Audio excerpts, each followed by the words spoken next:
One of the biggest differences in mounting a ring cycle as opposed to a standard summer festival where we do 3 separate operas is having the entire company focused on this one story arc from beginning to end. It knits the company together in a way that a normal split season wouldn't.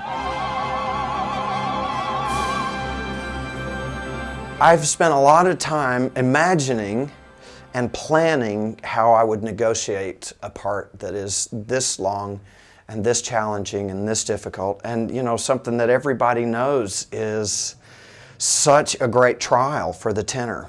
It is largely about the endurance, but it's also very complex. The music is very difficult to learn and to figure out and to know where everything goes, and it's also tough to pretend you're a 17-year-old boy.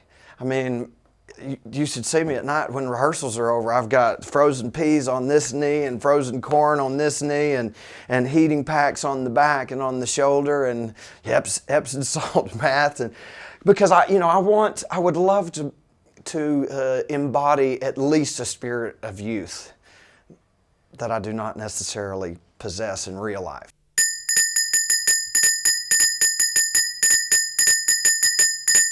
In this production of The Ring, I play all percussion, but specifically anvils. That's the most exciting part of what I do in The Ring. What we use for the anvils are equipment that makes it sound like what the Nibelungen, who are the people on stage playing the small dwarves, they are the ones who are mining the gold and forging it into a ring. It's just a widespread collection of things over the years that they've gotten that sound like the sound of forging metal. I'm the music librarian at San Francisco Opera, and another job I have is with supertitles, which is an English translation that we flash simultaneously with the opera so people can understand the language being sung. And I go through and we divide the opera up into very short utterances so that people can flash their eyes up, go back down to the action on stage. Wagner was quite a loquacious man. If we were to literally translate Wagner, you would be reading all night long. The poor audience member would have to be up there and they're looking at the screen above the stage where we flash them, and they just wouldn't get to watch anything on stage. We run a show with probably 10 prop people. There are a couple that will probably need 12 prop people because there's so many things being handled during the show. There are over 20 scenes that are happening at the same time, and each is a different set of furniture and hand props and what their needs are. So keeping track of where they are during the rehearsal process has been enormous. Currently here in the costume shop, we have about 40 people working on this ring cycle, ranging from drapers, cutters, stitchers, jewelers, painters, dyers. With any production, you're on stage for a long time. With Wagner, it's doubled automatically. So there are a lot of things that we do to really ensure the comfort. One of the biggest things is the footwear. You know, Nina Stemma is on stage 3-4 hours at a time. The Giants, for example, you know, we do the best we can, but those are tricky costumes. Both Giants wear these boots, Fafner and Fasolt. One of the interesting things about these is the way that this is done. It's actually a lightweight latex foam, so they're not as heavy as they look.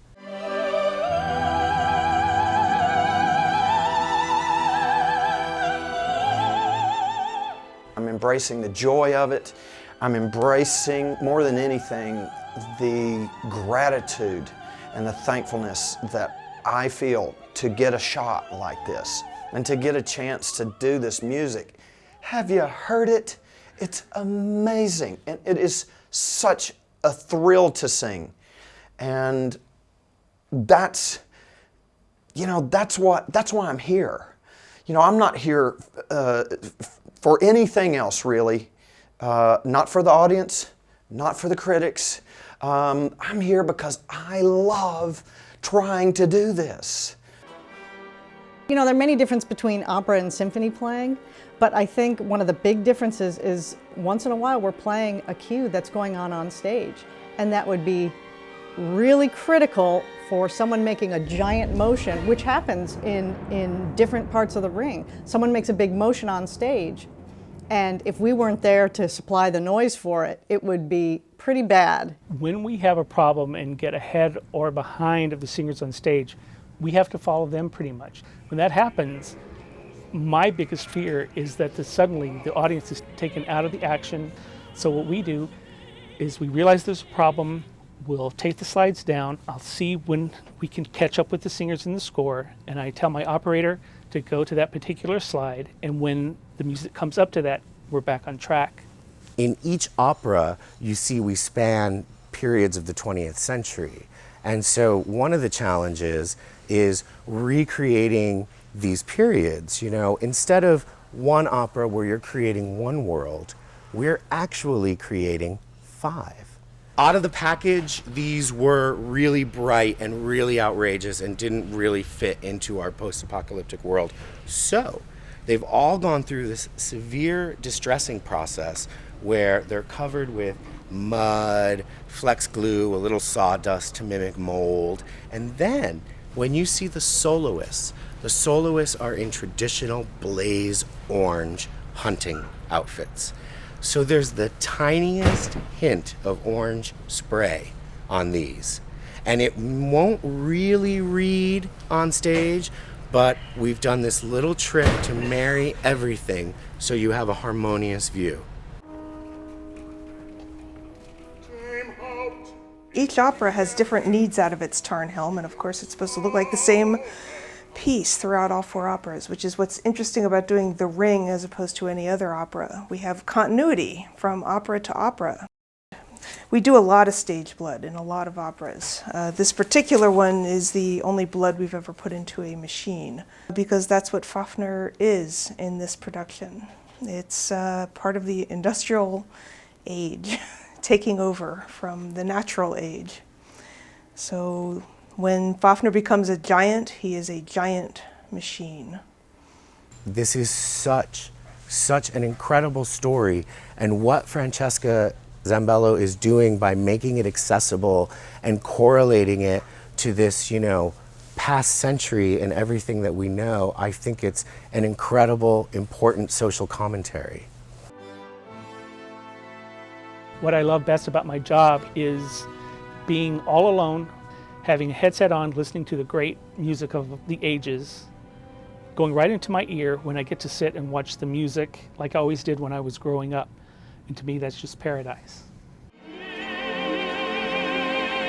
It's kismet that I'm here doing this, because as a professional singer, I feel like I grew up in this opera house. I got to make my debut here in 98 or 99. I sang in Streetcar Named Desire. Over the course of those next, 10 years or so, I got to come here and do so many roles and coach with Donald and be a part of this operatic family here. And it was really my home company.